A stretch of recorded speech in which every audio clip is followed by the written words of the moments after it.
ರಾಜಧಾನಿ ಬೆಂಗಳೂರು ಮಳೆಯಿಂದ ಮುಳುಗ್ತಾ ಇದೆ. ಆದರೆ ಸರ್ಕಾರ ಜನರ ಸಮಸ್ಯೆಗಳಿಗೆ ಸ್ಪಂದಿಸಬೇಕಾದ ಸರ್ಕಾರ ಸಾಧನಾ ಸಮಾವೇಶ ಮಾಡೋದಕ್ಕೆ ಹೊರಟಿದೆ ಅಂತ ಪ್ರತಿಪಕ್ಷ ಬಿಜೆಪಿ ಜೆಡಿಎಸ್ ಕಿಡಿಕಾರಿದೆ.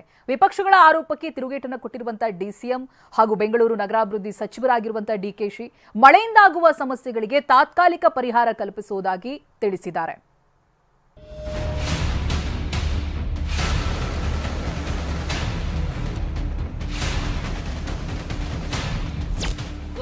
ರೌದ್ರಾವತಾರಕ್ಕೆ ಬೆಂಗಳೂರು ಅಕ್ಷರಶಃ ಮುಳುಗಡೆಯೂರಾಗಿ ಬದಲಾಗಿದೆ. ಲೋಕಲ್ ಏರಿಯಾಗಳಿಂದ ಹಿಡಿದು ಹೈಫೈ ಏರಿಯಾಗಳಲ್ಲೂ ಅವಾಂತರಗಳ ಸುರಿಮಳೆಯಾಗಿದೆ. ರಸ್ತೆಗಳಲ್ಲಿ ತುಂಬಿಕೊಂಡ ನೀರು ಚರಂಡಿಗಳಲ್ಲಿ ಹರಿದು ಹೋಗದಂತಾಗಿದೆ. ರಾಜಕಾಲುವೆಗಳಲ್ಲಿ ಹೋಗಬೇಕಾದ ನೀರು ವಸತಿ ಪ್ರದೇಶಗಳಿಗೆ ನುಗ್ಗಿದೆ. ರಸ್ತೆಗಳಲ್ಲಿ ಬರೀ ಗುಂಡಿಗಳೇ ಇದ್ದುದರಿಂದ ನೀರು ತುಂಬಿಕೊಂಡು ರಸ್ತೆ ಯಾವುದೋ ಗುಂಡಿ ಯಾವುದೋ ಕಾಣದೆ ವಾಹನ ಸವಾರರು ಎದ್ದು ಬಿದ್ದು ಹೋಗುವಂತಾಗಿದೆ. ಇತ್ತ ಬೆಂಗಳೂರಲ್ಲಿ ಮಳೆಯಿಂದ ಸಾಲು ಸಾಲು ತೊಂದರೆಗಳು ಕಾಡ್ತಾ ಇದ್ರೆ ನಾಳೆ ವಿಜಯನಗರದಲ್ಲಿ ಸರ್ಕಾರಕ್ಕೆ 2 ವರ್ಷ ತುಂಬಿದ ಸಾಧನಾ ಸಮಾವೇಶಕ್ಕೆ ಕಾಂಗ್ರೆಸ್ ಸಿದ್ಧತೆ ನಡೆಸಿದೆ. ಆದರೆ ಇದರ ವಿರುದ್ಧ ಪ್ರತಿಪಕ್ಷಗಳು ತಿರುಗಿ ಬಿದ್ದಿವೆ. ಬೆಂಗಳೂರಲ್ಲಿ ಮಳೆ ಅಧ್ವಾನ, ಸರ್ಕಾರದ ವಿರುದ್ಧ ವಿಪಕ್ಷ ಪ್ರಹಾರ. ಇದೇನಾ ಬ್ರ್ಯಾಂಡ್ ಬೆಂಗಳೂರು ಅಂತ ಆರ್ ಅಶೋಕ್ ಪ್ರಶ್ನೆ. ಪ್ರತಿಪಕ್ಷ ನಾಯಕ ಆರ್ ಅಶೋಕ್ ಗ್ರೇಟರ್ ಬೆಂಗಳೂರು ಬಗ್ಗೆ ಕಿಡಿಕಾರಿದ್ದು, ಘೋಷಣೆಯಾದ ಒಂದೇ ದಿನಕ್ಕೆ ಬೆಂಗಳೂರು ಮುಳುಗಿದೆ. ಬೆಂಗಳೂರಿಗೆ 1,000 ಕೋಟಿ ಬಿಡುಗಡೆ ಮಾಡಬೇಕು. ಮನೆಗೆ ನೀರು ನುಗ್ಗಿ ಸಂತ್ರಸ್ತರಾದವರಿಗೆ 50,000 ರೂಪಾಯಿ ಪರಿಹಾರ ಕೊಡಬೇಕು ಅಂತ ಆಗ್ರಹಿಸಿದ್ದಾರೆ.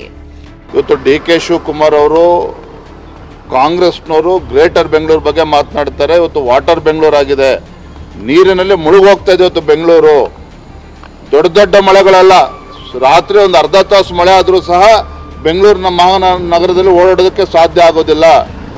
ಎಲ್ಲ ರಸ್ತೆಗಳು ಹಳ್ಳ ತೋಡಿರ್ತಕ್ಕಂಥ ಹಾಗೆ ಇದೆ.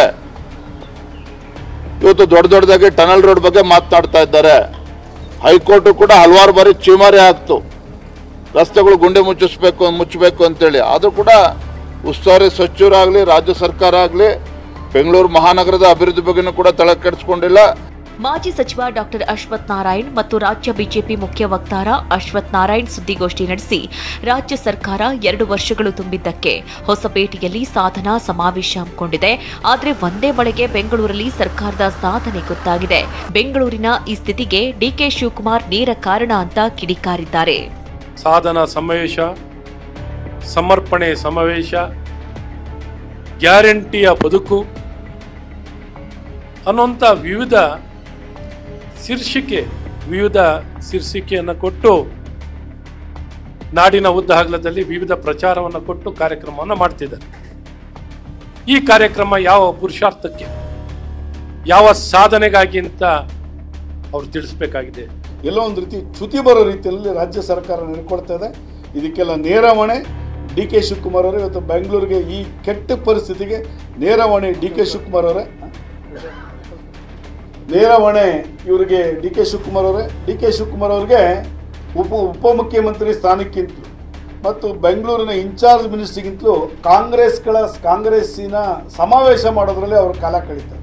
ಬಳ್ಳಾರಿ ಹೊಸಪೇಟೆಯಲ್ಲಿ ಒಂದು ಕಾಂಗ್ರೆಸ್ಸಿನ ಸಮಾವೇಶ, ಸಾಧನೆಯ ಸಮಾವೇಶ ಮಾಡ್ಲಿಕ್ಕೆ ಕೊಟ್ಟಿದ್ರು. ಏನು ಸಾಧನೆ ಮಾಡಿದ್ದಾರೆ ಅಂತ ಅಂದ್ಬಿಟ್ಟು ಇವ್ರು ಸಮಾವೇಶ ಮಾಡ್ಲಿಕ್ಕೆ ಕೊಟ್ಟಿದ್ದಾರೋ ಅದು ಪರಮಾತ್ಮನಿಗೆ ಬಲ. ಇನ್ನು ರಾಜ್ಯ ಜೆಡಿಎಸ್ ಘಟಕ ಟ್ವೀಟ್ ಮೂಲಕ ಸರ್ಕಾರದ ವಿರುದ್ಧ ಹರಿಹಾಯ್ದಿದೆ. ಡಿಕೆ ಶಿವಕುಮಾರ್ ಬೆಂಗಳೂರು ಉಸ್ತುವಾರಿ ಸಚಿವರಾಗಲು ನಾಲಾಯಕ್. ಬೆಂಗಳೂರು ಉಸ್ತುವಾರಿ ಮಂತ್ರಿಯಾಗಿ, ಉಪಮುಖ್ಯಮಂತ್ರಿಯಾಗಿ ಬೆಂಗಳೂರು ಅಭಿವೃದ್ಧಿಗೆ ನಿಮ್ಮ ಕೊಡುಗೆ ಶೂನ್ಯ. ಕಾಂಗ್ರೆಸ್ ದುರಾಡಳಿತದಲ್ಲಿ ಜನ ನಿತ್ಯ ನರಕ ಅನುಭವಿಸುತ್ತಿದ್ದಾರೆ. ಸಿಲಿಕಾನ್ ಸಿಟಿಯಲ್ಲಿ ಚರಂಡಿಗಳಲ್ಲಿ ತುಂಬಿರುವ ಹೂಳು ತೆಗೆಸಿಲ್ಲ, ಮೋರಿಗಳನ್ನು ಕ್ಲೀನ್ ಮಾಡಿಸಿಲ್ಲ, ರಸ್ತೆಗಳು ಕೆರೆಯಾಗಿವೆ. ಗ್ರೇಟರ್ ಬೆಂಗಳೂರು, ಬ್ರ್ಯಾಂಡ್ ಬೆಂಗಳೂರು ಬರೀ ಹೆಸರಿಗಷ್ಟೇ.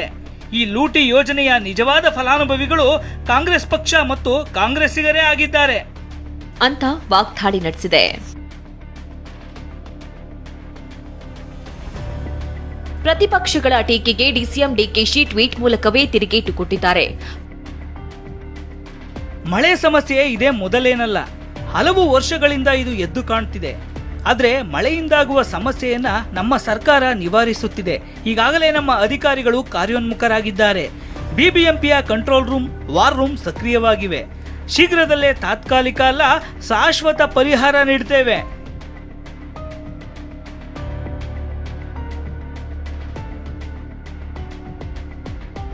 ಪ್ರಕೃತಿ ವಿಕೋಪ ಹೆಚ್ಚಾದಾಗ ಏನ್ ಮಾಡಬೇಕು? ರಾಮಲಿಂಗಾರೆಡ್ಡಿ ಪ್ರಶ್ನೆ. ಬೆಂಗಳೂರಿನ ಮಳೆ ಅವಾಂತರಕ್ಕೆ ಸಚಿವ ರಾಮಲಿಂಗಾರೆಡ್ಡಿ ಪ್ರಕೃತಿ ವಿಕೋಪದ ಕಾರಣ ಕೊಟ್ಟಿದ್ದಾರೆ. ಮನುಷ್ಯ ತಪ್ಪು ಮಾಡಿದ್ರೆ ಸರಿ ಮಾಡಬಹುದು, ಪ್ರಕೃತಿ ವಿಕೋಪ ಹೆಚ್ಚಾದಾಗ ಏನ್ ಮಾಡಬೇಕು ಅಂತ ಪ್ರಶ್ನಿಸಿದ್ದಾರೆ. ಕಾರ್ಪೊರೇಟರ್ಗಳು ಇದ್ದಿದ್ರೆ ಇಷ್ಟೊಂದು ಸಮಸ್ಯೆ ಆಗ್ತಾ ಇರಲಿಲ್ಲ. ಬಿಜೆಪಿಗರ ಆರೋಪಕ್ಕೆ ಅರ್ಥವೇ ಇಲ್ಲ ಅಂದಿದ್ದಾರೆ.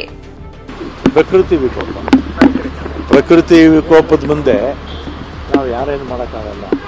ಮನುಷ್ಯ ತಪ್ಪು ಮಾಡಿದ್ರೆ ಸರಿ ಮಾಡ್ಕೋಬಹುದು. ಪ್ರಕೃತಿ ವಿಪರೀತ ಮಳೆ ಆಗೋಯ್ತಾನೆ. 132 ml ಅಲ್ಲ, ಪ್ರಕೃತಿ ವಿಕೋಪ ಪ್ರತಿ ಬಾರಿಯೂ ಮಳೆ ಸಂದರ್ಭದಲ್ಲಿ ಆಗಿದೆ, ತಡ ಆಗಿದೆ. ನಮ್ಮ ಥರನೇ ವಿಪಕ್ಷಗಳು ಅಧಿಕಾರದಲ್ಲಿದ್ದಾಗ ನಮ್ಮ ಥರನೇ ಎಸ್ ಎಂ ಕೃಷ್ಣ ಅವರು ಮಾಡಿದ ಕೆಲಸಗಳನ್ನು ಮುಂದುವರಿಸಿ, ಸಿದ್ದರಾಮಯ್ಯನವರು ಮಾಡಿದ್ದ ಕೆಲಸಗಳನ್ನು BJP ಅವರು ಮುಂದುವರಿಸ್ಬಿಟ್ಟಿದ್ರೆ ಆಗ್ತಿರಲಿಲ್ಲ. ಆಮೇಲೆ ವಿಪಕ್ಷಗಳು ಹೇಳ್ತಾರೆ, ಏನು ಹೇಳೋದು, ಬ್ರ್ಯಾಂಡ್ ಬೆಂಗಳೂರಲ್ಲ ಕ್ವಾರ್ಟರ್ ಬೆಂಗಳೂರು ಅಂತ ವಿಪಕ್ಷದವ್ರು ಹೇಳ್ತಾರೆ. ವಿಪಕ್ಷದವರು ಆಡಳಿತ ಹೇಗೆ ನಡೆಸಿದ್ರು ಅಂತ 2 ವರ್ಷ ಬೆಂಗಳೂರಲ್ಲಿ ಪಾಟ್ ಹೋಲ್ಸ್ನ ಮುಚ್ಚಿ ಅಂತ ಹೈಕೋರ್ಟ್ ಮಾನಿಟರ್ ಮಾಡ್ತಾ ಇತ್ತು. ಒಟ್ಟಾರೆ ಬೆಂಗಳೂರಲ್ಲಿ ನಿನ್ನೆ ಸರಿಸುಮಾರು 132 ಮಿಲಿಮೀಟರ್ನಷ್ಟು ಮಳೆಯಾಗಿದೆ. ಇನ್ನು 5 ದಿನ ಭಾರೀ ಮಳೆಯ ಮುನ್ಸೂಚನೆ ನೀಡಲಾಗಿದೆ. ಸರ್ಕಾರ ಮಳೆ ಸಂಬಂಧಿತ ಸಮಸ್ಯೆಗಳಿಗೆ ಅದ್ಯಾವಾಗ ಶಾಶ್ವತ ಪರಿಹಾರ ಕಲ್ಪಿಸುತ್ತೋ ಗೊತ್ತಿಲ್ಲ. Bureau report, TV9.